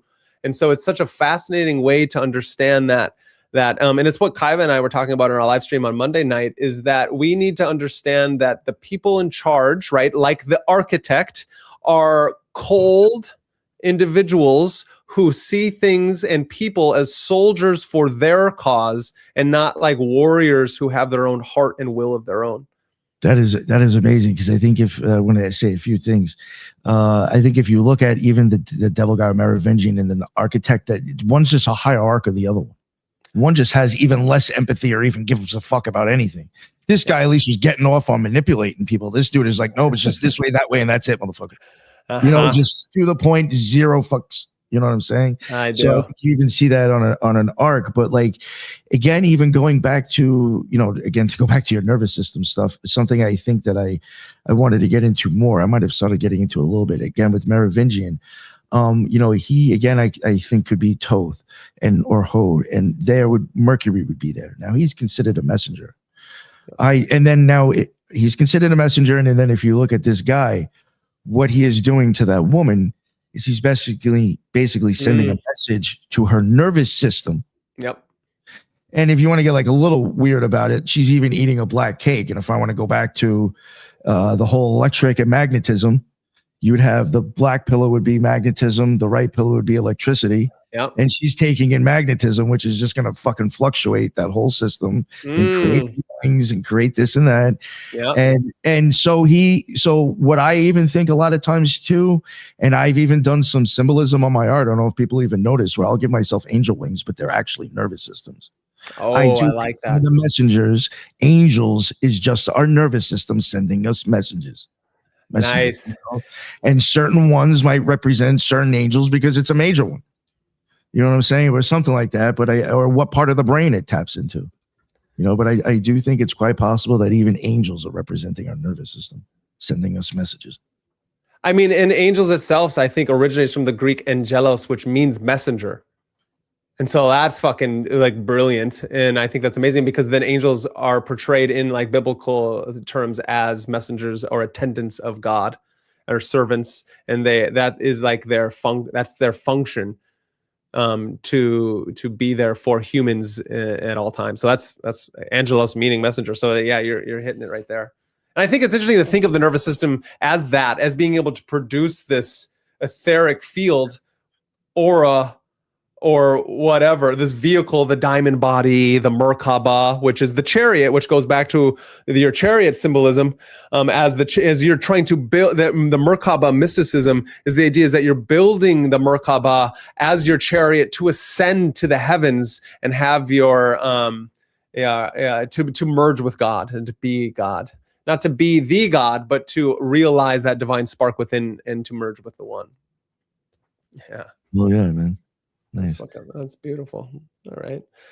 So yeah, everybody should go out and rewatch The Matrix and not take in the nonsensical transgender agenda that these Wachowski siblings are trying to push on us. Isn't that fucking nonsense? I forgot all about that shit. Yeah. I hate that shit. And I get it. And when we had Chris Knowles on, he's all like, actually, I can kind of see it. And I'm all like, I know, but I don't want to see it. And I think that's so stupid, which then kind of makes me realize that I don't. So there's a couple mythologies out there. There's a couple conspiracies out there that state that the Wachowski siblings didn't actually create the Matrix, that it was I've heard that before, actually. And I don't like the idea that it was that black woman who's saying she did that, and the Terminator is the first part of that, and then in the Matrix the second. That's stupid. But actually, there's a guy that Greg Carlwood had on, I believe, that was like, no, actually, I listened to the whole thing. He puts on a fascinating dialogue of he has the whole script, and they just slightly changed it when they put out the Matrix. So there's this other guy who's got a whole thing. He's like, I'm the one who made this. They stole my idea. I've made all these other movies. It has an inkling of Philip K. Dick with all these other kind of sci-fi stuff. And I think it's really fascinating. And so, yeah. And then the Wachowski siblings stole that, which is why they didn't allow anyone on set to read the script. And so none of the actors got to know what was being said before they got on scene, which is also kind of crazy to think about. And so it's just fascinating is like, what is being presented to us in this strange ocean of chaos in a world where we're seeing meta narrations of what's actually happening. And if you choose to know and understand the signs and the symbols, and I think what you're getting at, Nick, is that with the Major Arcana and the Tarot, you're supposed to, as a magician or a mystic, look at the world and see God in all things, which is what I really like about John St. John. That's Crowley's workings when he finally reached the knowledge of the conversation of his angel, right? Great book. I fucking love. That's his journals, and I think they're fascinating. Yeah, did I ever tell you about the vision and the voice? Oh, what about it? I'll have to send you some stuff. Yeah, there was somebody I knew that went down to the library that has like his handwritten notes on it. Because, yeah, it's like it's showing like before it got edited. Yeah. Oh yeah, because when you were just saying that now, it just brought me back to that, thinking about like how it's really interesting to see like his actual thoughts and opinions on like what he's writing and talking about. I think that is so important. A lot of that with the stuff that they have. It's at some college in Austin, Texas. I can't remember. Jason Louv, I think, talked about that, didn't he? In one of his things, he did. I could see. It would make sense if he did, because, like, I think certain things that I came across, and I didn't even look through a lot of it, but I have tons of it that was sent to me to look at. And the problem is, it's actually copyrighted, so to show it. Oh, we can't do a stream on, is what you're saying. Yeah, unfortunately, the problem is that, what's so funny is that I was like, what, fuck it, find out who the contact is. Yeah, and reach out and see if we can. I found out who it was, and it's the same woman that threw the DMCA strike on me the first time. No way. I just figured, like, there's no chance in hell. No, Guardians of the Threshold at all places. But well, like we were talking like before, maybe not everybody's known to be, maybe not everybody's known to be associated with me. Maybe somebody else can.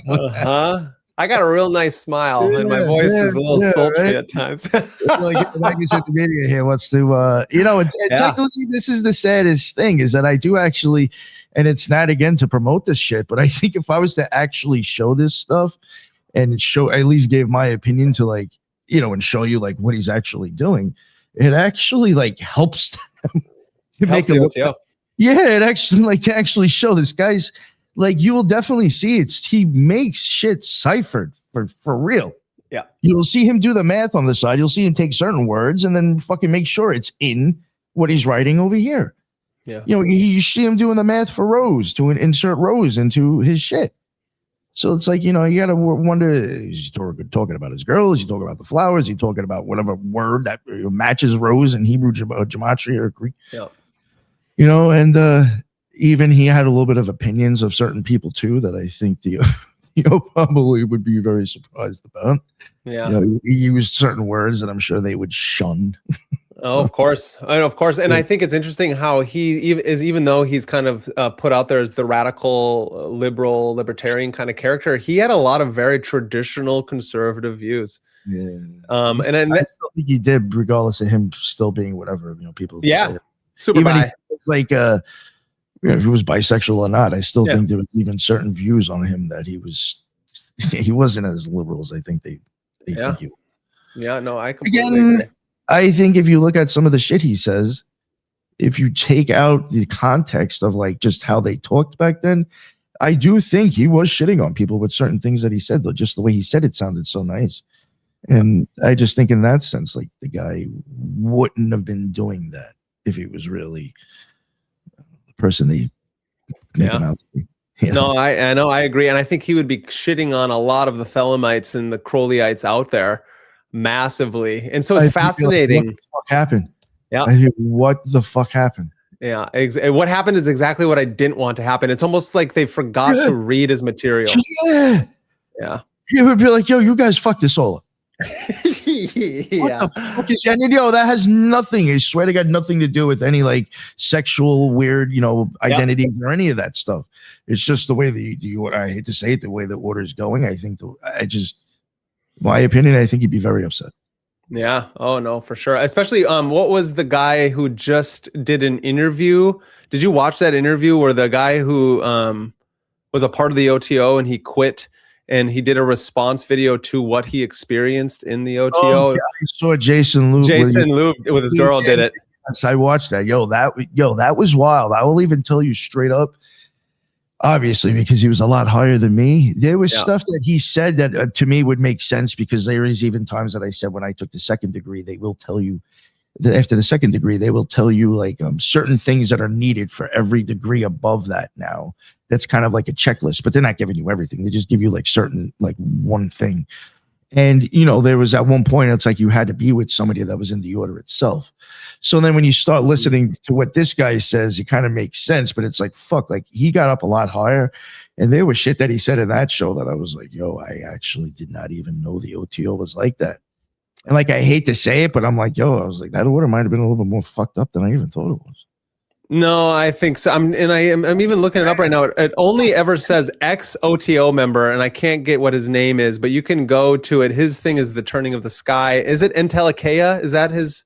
Oh, I don't remember his name. Anyway, yeah, you can go to Jason Lube's, and him and his girl watched the whole thing, and it was fascinating. I got myself a little turned up and was doing some errands, and I was listening to it, and I'm all like, and there's stuff that we know because of, you can read between the lines, and people in this community, and you're all like, what the fuck?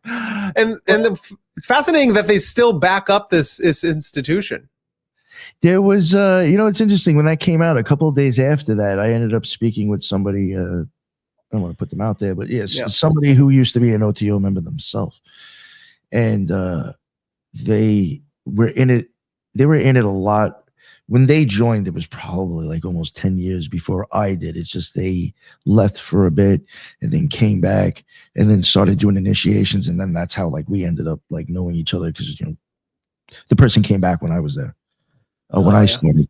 And so like this person knew of the organization a lot longer than I did, and there were certain things that they like this person kind of confirmed in certain ways that I was like, oh, like there was weird shit going on sometimes. It just wasn't at the lodge. Right. That kind of makes And sense. I And was it's like, oh, and I've even said that honestly on the show. I always did say that. I said, the lodges, this is a thing. And like, I would say it to other people too. And I don't think they like it. Like, first off, my opinion, if you've never walked into one of these places yourself, I don't think you really should be an expert on what's going on inside these walls. Yeah. But I do think the weirder shit is going to be something probably more private and not held at a public place, technically, because they are open to the public. Is it? Yeah, in certain times, yeah, it's open to the public. Yeah, people can just come off the streets and come to a Gnostic Mass. If they nice. Yeah, so like, you know, kind of this person even, you know, at least gave me a little bit of a defense of the things that I've said in the past, that I do think if any there was weird or freaky shit, it was normally done at, you know, private place. Yeah, that makes sense. And it goes to the idea that just because you're initiated into an institution doesn't mean you actually know what the fuck you're doing, and that you have actually qualmed your lower desires and animalistic desires, which is the whole point of the initiations, the whole point of doing your magic and your mysticism and your embodied practice, and your study and your knowledge, is to understand. If you're only doing it on the pillow in your space, and then you go out in the world and you're still locked up in like with your own problems, drug problems, sex problems, eating problems. Like, one of the biggest things I can't stand is all these gurus and spiritual people out there, and yet they look like Jabba the Hutt. And I'm all like, why the fuck would I go get a tarot reading from Jabba the Hutt? You know what I mean? You know what I want Jabba the Hutt to do? I want Jabba the Hutt to to sell me mercenary goods or some shit like that. I don't, you know, so that's my own. I'm sorry. I'm thinking of something to say, and I'm like, I don't know. There's nothing to say. There's nothing to say. You don't have to. But if you do, it's funny. I can only imagine. It's just like, yo, like, if you can't even put down the fork, don't tell me how to fucking live. I completely agree. When we're going to, because Kaiva goes to all these holistic expos, right? And she does her readings and things like that. And there's so many nice people there. But at the same time, there's so many people where I'm all like, it's so fascinating to see people try to set up a booth and then sell us something when you can tell that they just went and had like Domino's or Pizza Hut, or they just ate from the buffet line at the Golden Corral. And I'm all like, how can that person be in touch with any higher spirits? You know, like, it doesn't mean you have to do all these, especially for Instagram. I know I already got some hate on whoever that woman is I got sent to. I was trying to sell some kind of mystical spray. The only kind of mystical spray you can have is the one that I consecrated in my temple with my ritual, which you can watch me have on Instagram. And then you can, I know what you're talking about. Yeah, you do. And so I typed into it and I was all like, this looks like a used car salesman spiritual joke. Private chat. Yeah. That on blast. And so it's fascinating how then all of a sudden it's like, I put in there, I was like, is this a joke? And somebody said, if you don't like it, you can keep scrolling. And I'm all like, what the fuck? You know? And I'm all like, that's awful. This is if people want to, they should go out there, even though I don't like Chogyam Trungpa, you can, his spiritual materialism, it's written all in it. And man, spiritual materialism. Yo, I hate to say it, but that's a lot of what that woo-woo fucking fake shit is. Yep. Yes, it is. Start LARPing to give an image. You don't realize, like, that's, and like I'm gonna keep it real. You want to start dressing up like that and stuff, it's gonna start costing you money. Like, you're actually like all right, it's not Louis Vuitton, but it's a little bit, you know, obviously cheaper, but it's still gonna, you know, if you all right, you want to start dressing like Georgina Rose. I mean, I'm sure that's not cheap. And it's like, right. I'm not, I hate that.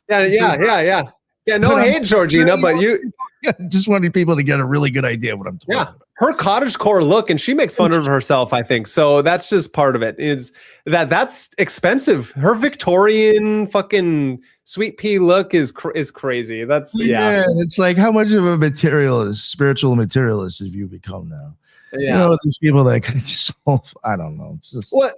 It's as easy as just wear your normal clothes. It's like, for me, it's like we're trying to be better individuals. And so I went through my own hippie phases. That was a large part of my early 20s when I was going to college, was my, I fucking took a lot of acid, took a lot of cannabis, and I started tie-dyeing clothes like we all do. And, but then you get out of it because it's like, I want to be taken seriously. Yeah. And so one of the things is, it's like, it is a fake it till you make it, but what does a magician look like? And it's like, you start to think about it. You're like, well, I don't want to look like Jared fucking Leto. And I'm not going to just wear all white pajamas everywhere I go, because I'm not looking to start a cult. I joke about starting a cult. Don't get me wrong, because I would be a great cult leader, but that's not what I want, because it's not about me. It's about everyone. It would never turn out good anyway. It would never turn out good. No. I would get way into my head. And that goes back to your lower desires. If not even that, the feds will fuck it up and say you were doing something nasty anyway. It's so true. It's so true. Yeah, there's a lot of times I actually think some of these cults get raided because they have free energy, and the fucking feds just come up with another reason why. They do. They are always coming up with other reasons. And that's what's so fascinating. So everyone out there, I just listened to, and I sent this to you, Nick, I just listened to Peter Levenda's Y-Files conversation. And it's another proof that the three-lettered agencies and the feds and the military-industrial complex are integrated into all things. Religion is not separate from the state. And these three agencies are deeply integrated into the occult and the Western esoteric spheres, because they're all practicing these things on the side. And so it's fucking crazy to think that people are just like rebels or renegades away from a system when you've just become another part of the system. And that goes back to the Matrix. Neo was just another part of the system until he chose something that the architect didn't think that he would do. And that was to go after Trinity and save her, revive her. And then all of a sudden he went up in the third one against the AI cyborgs itself, which as much as we think it's an allegory, which it is, and metaphor, it's also what we're seeing today, because it's exactly what Sam Altman is doing with ChatGPT. It's exactly what Palantir is doing with Peter Thiel with Palantir. Palantir is deeply integrated into the Council of Nine and the Collins Elite and all these, everything that's going on right now. Hantavirus is. Yo, I just heard about that shit. I was like, oh no. Isn't it fucking crazy? And then Kaiva's all like, actually, Brandon, I don't even really. Do we even know there's anybody on that boat? And I'm all like, I fucking love you. I fucking love you. We don't. We have no idea if it's real or not, because it's on a fucking imaginary boat in the middle of an imaginary ocean. Even think of it this way. Since the War of the Worlds, remember when that shit appeared on a radio? I do. Yes. Yeah. Fucking Orson Welles. That proved to everybody that we don't even have to see something. Right. I'm fucking scared. Yep. That's genius.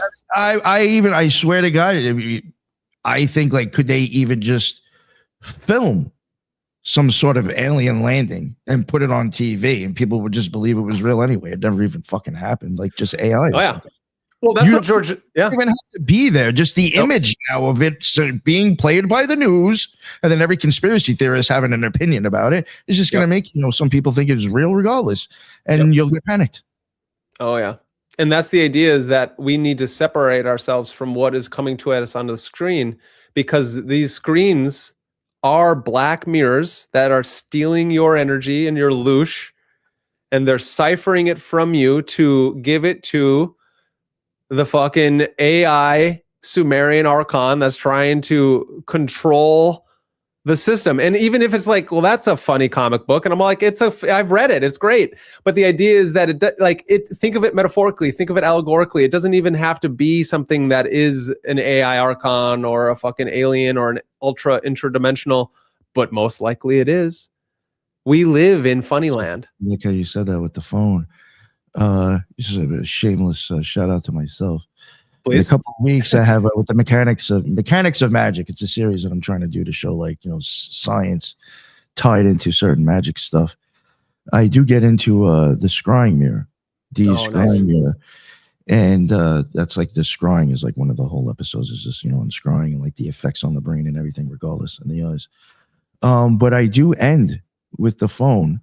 And if you kind of look at, if you want to look at the scrying, D's even scrying the air being used, maybe, in a positive sense, the way our phone is like a total opposite. It's like the complete perversion.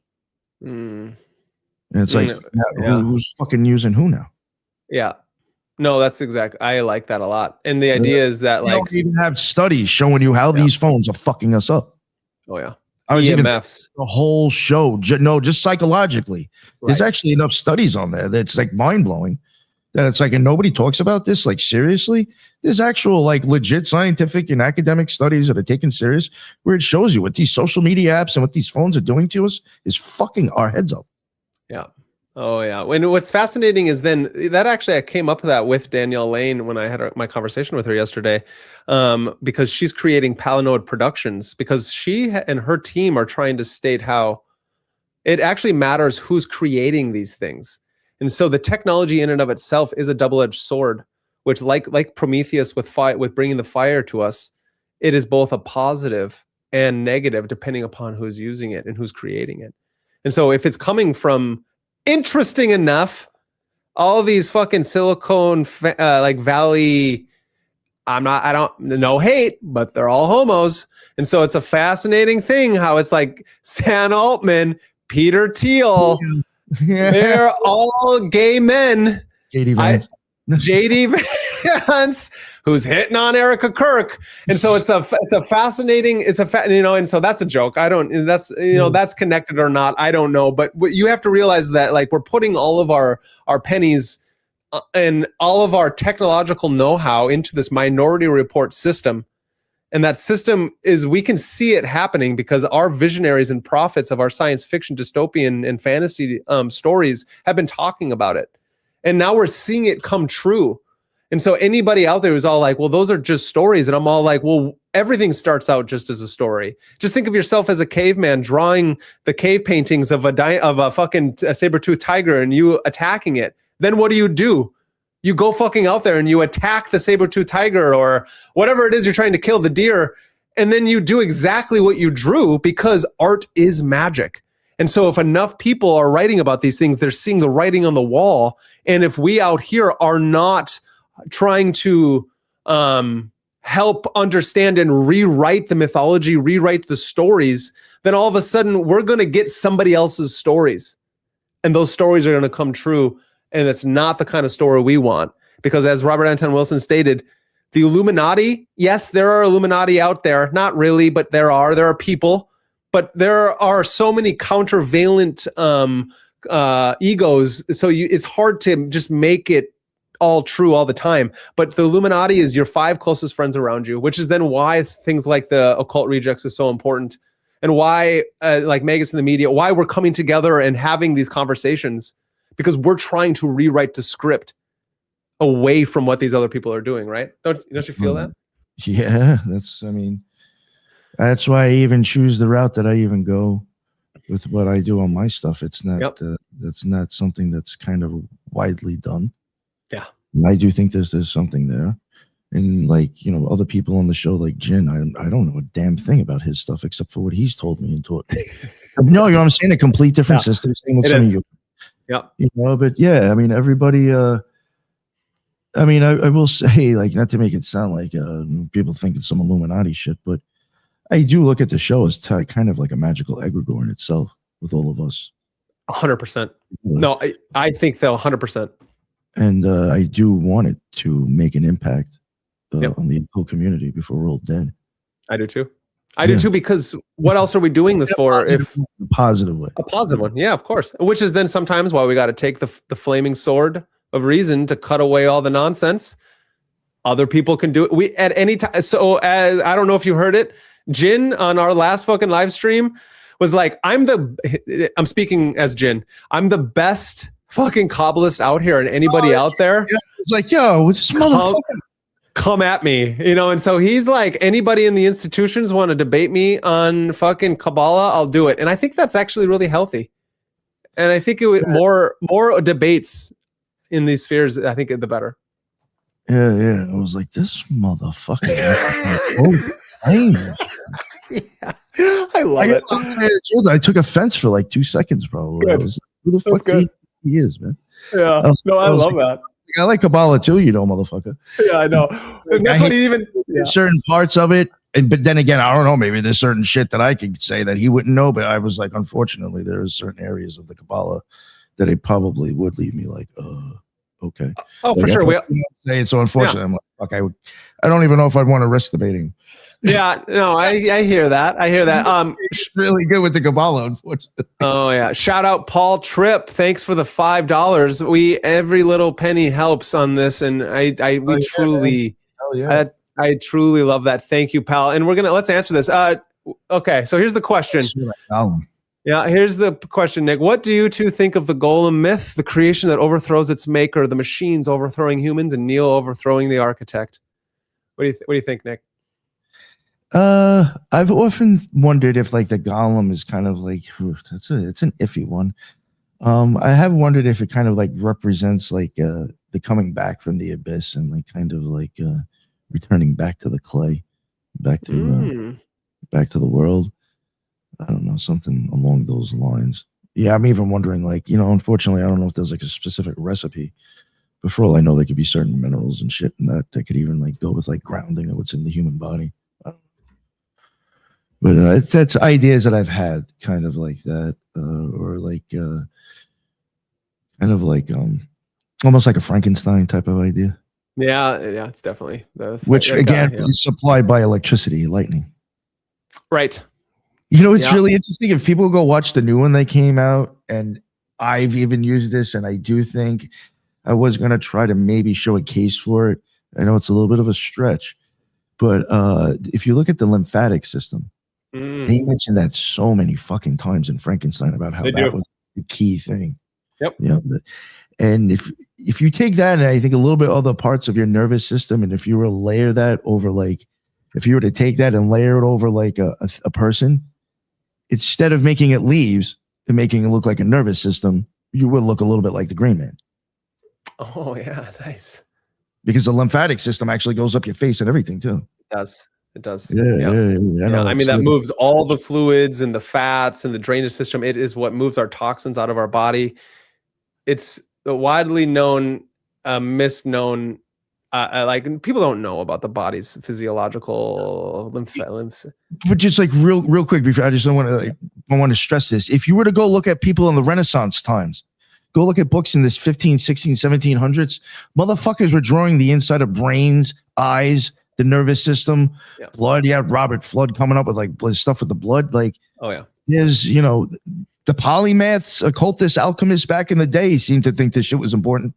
Yep, they did. No, they did, and they did because of how important it has been throughout the ages. That it's if we could tap into the body, like the body-mind system, and you can do that, and that's why I think the Taoist, and that's why I like martial arts so much, and the Kung Fu system for myself is one of the reasons, is because of your tapping into, by doing Tai Chi and Qigong, into the layers from the skin to the muscle, blood, fascia, to your bones and tendons, then to the collagen, and you're figuring out how to move the fluids through the body and then from doing that, you tap into the electromagnetic biosphere of the body, and you can control it. That makes you, again, to what I always like to reference of Dune, that makes you fucking a Bene Gesserit. That makes you your own sorcerer and magician who then has control over, if all of you have control of the elements of your body, just think what you can do with the world. You know what I mean? It's like that that sympathetic system. And Paul, so I'm gonna answer this on my way. What do you think? What do you two think of the Golem myth? So interesting enough, for everybody who's out there, the initial Golem myth is a Jewish mythology of the Golem, which is created from mud and clay. You're using spells, certain kinds of clay, and as well as it's a part of their folklore, and they're created to protect and serve. I think this was most famously known in the 16th century Prague area by a rabbi called Lo. And so you're doing Kabbalistic rituals using Hebrew letters, usually emet, which is truth, to symbolize power, artificial life, and the dangers of creation. And so we're doing exactly what we're talking about in the Matrix, actually, by using certain letters which glyph onto the tree, using certain rituals. Interesting enough, when we're doing our ceremonial magic, you're using a lot of divine Hebrew names to invoke, so you can call upon protectors like your angels or your archangels and the divine names through you. I think this golem magic is low magic, so I wouldn't touch it with a fucking 100-foot pole. That's not my style. I don't really like low magic. It's not, I get its place and I get why people do it, but I'm not looking to create homunculuses or golems in my life because I'm trying, thinking of the same thing. Yeah. Homunculus together. Yeah. But I do like this idea that he's asking in his question about great question. The creation that overthrows its maker, just like the machines overthrowing humans and Neo overthrowing the architect. That's fantastic. And so what does that remind you of? That reminds me of Lucifer in John Milton's Paradise Lost. That reminds me of Prometheus overthrowing Zeus and the rest of those gods as he's giving fire to the humans. Prometheus's creation. Neo defeating Merovingian. Yep, defeating Merovingian. Yeah, because it's like that guy has been so worried about creating and manipulating this world that like basically eventually someone like here rose up and took him out. Yep. And then interesting enough, what we were talking about before is that the architect the oracle can be seen as Chokmah and Bina. And so of my understanding and how I see the tree is that everything below the abyss is all contradiction and all very human-like things. But when you go above the abyss, you don't understand that you are actually being manipulated by that supernull, by the masculine and the feminine unification of Kether. And so we don't see that we're being manipulated by the architect and the oracle. So we think that we're rising up against the architect by the oracle helping us along the path. But it seems to me that the oracle is just another mechanism of the machine. Because in the end, the AI machine knew that the humans and the machines had to coexist. And then that could be seen as some fucking transhumanist agenda underneath the matrix that maybe I didn't get to until just right now. And it's fascinating because the idea is that if all of the universe is but one permeation of itself across time, then wouldn't the machines just be another permeation of a creation of humans that then got out of our control, that then was created without the aspects of the feminine, because all these fucking poofter scientists out there they have daddy and mommy issues, and they're not alchemists in and of themselves who have like been able to calm their lower desires. And so it's like, if we can, as humanity, see that we can't go backwards, but we must move forward, then we must understand our own divine spark within. So then as we are trying to take back that which has been taken from us, which is that we are a civilization with amnesia, as Graham Hancock states. And that we have that divine spark, and that our history is way stranger and much more grand than we can ever imagine. That then using these people that you're bringing on your channel and that I'm trying to bring on mine, like a Dr. Heather Lynn, trying to tell us that there's a lot more going on in this fucking world than we can ever imagine, then we can really understand that mythos of the creation taking over the creator is a proverbial mythos of that archetype of the universe just trying to understand itself. Yeah, what do you think of that? I love it. Fucking right. Jin, yo, Jin, we've been dropping your name all fucking time. We've been making sure everybody knows about the great Jin the Ninja of Threshold Saints. So just know everyone should go over. Jin is having his Threshold conversation going on Friday night. He's been putting out all kinds of amazing things out there. And so just go over to Threshold Saints on Substack. The Gray Lodge. He's on Spotify. He's got the best radio show there is. And so that's great. Hearing great reviews about the shit you and him have been doing. Yeah, when Jen and I get into a room, all fucking chaos is unleashed. I heard they're really good shows. Yeah, you should head back. We right now that's Monday nights. Jin was on my first 4 or 5 shows that we did. Kaiva was on last week. Jin's going to come on every blue moon, but my Monday night live streams are going to be an amalgamation of me and Kaiva because she's got a lot to say. Woman's got a lot to say, and it's fucking brilliant. So everyone should check out the last show I just did with her, where we're kind of calling out all the crazy individuals out in this world and just realize that that we can't trust anybody out there, and that the only person you can trust is yourself and the great people you put yourself around. Nick, can you tell everybody where to find you?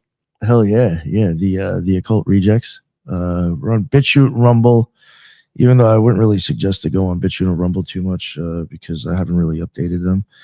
YouTube, it's got a lot of videos. The audio too is on Spotify, Apple, all major podcast hosts. I do want to say though, for people that are listening, if you don't mind the audio, there probably will actually be more stuff available on audio because just doing images on certain things is just too time consuming. I could put out a lot more audio instead of audio and video, or there may be stuff dropped a little bit earlier. So, suggest if you don't mind audio, there is a lot more of offer than what is out there video wise. So nice.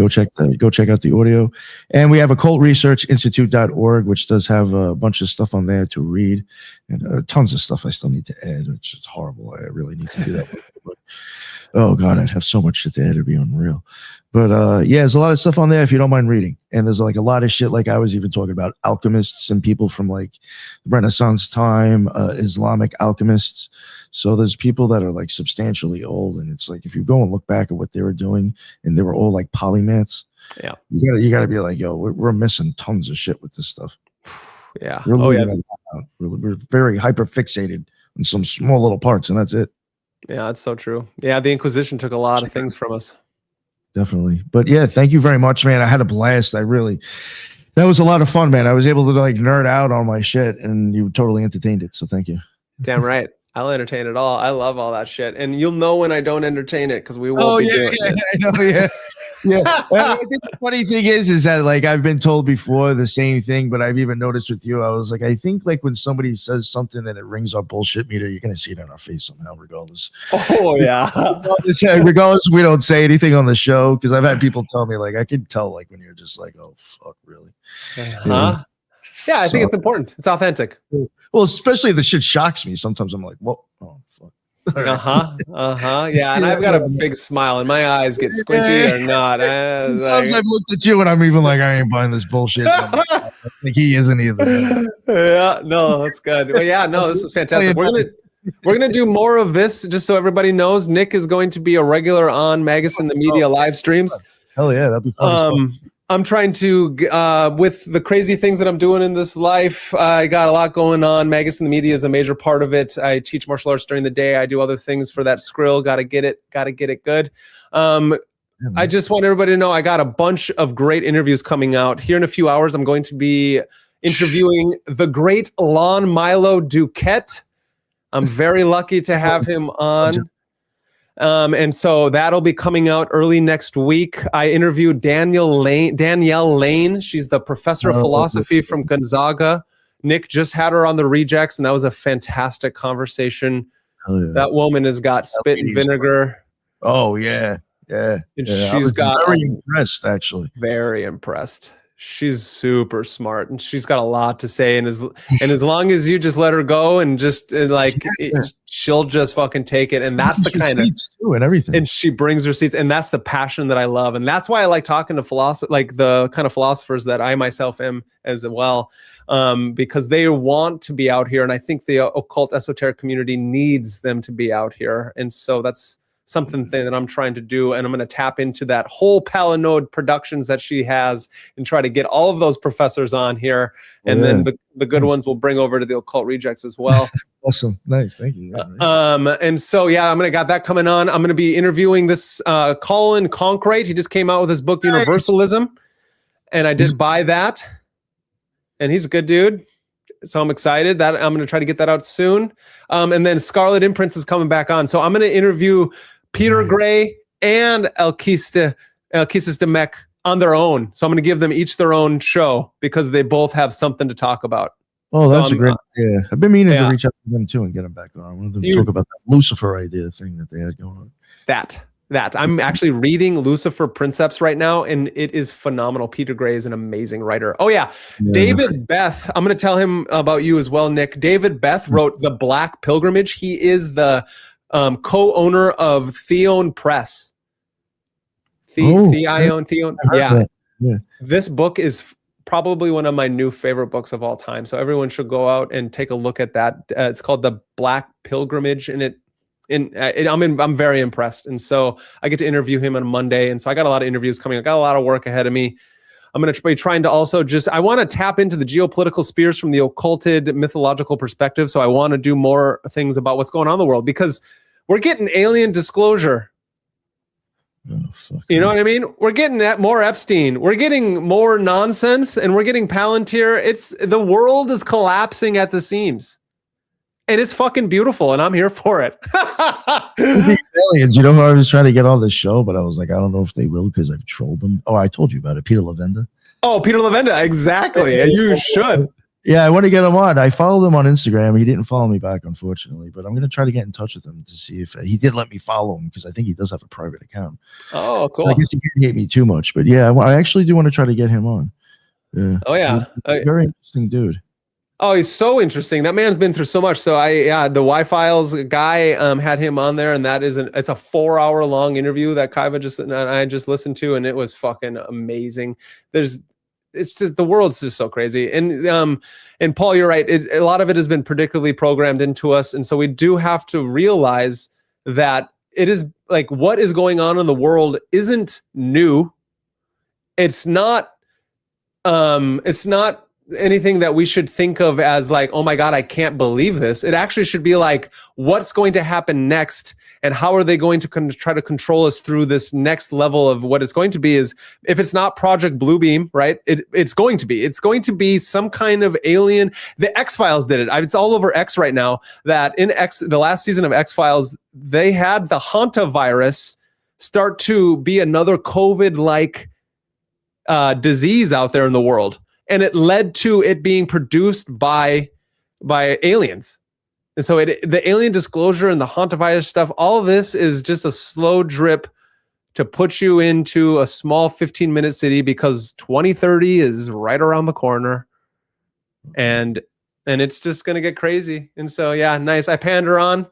Thank you, everybody out there in the world. Subscribe, like, and share to both the Occult Rejects, to MagusintheMedia, and to everybody else out there. Jin the Ninja, go subscribe, like, and share to Threshold Saints, as well as all the other beautiful rejects. Kaiva Rose is the greatest traditional astrologer out there. Get a reading from her, 11 Kaiva Rose 33. She will help you through all of this chaos.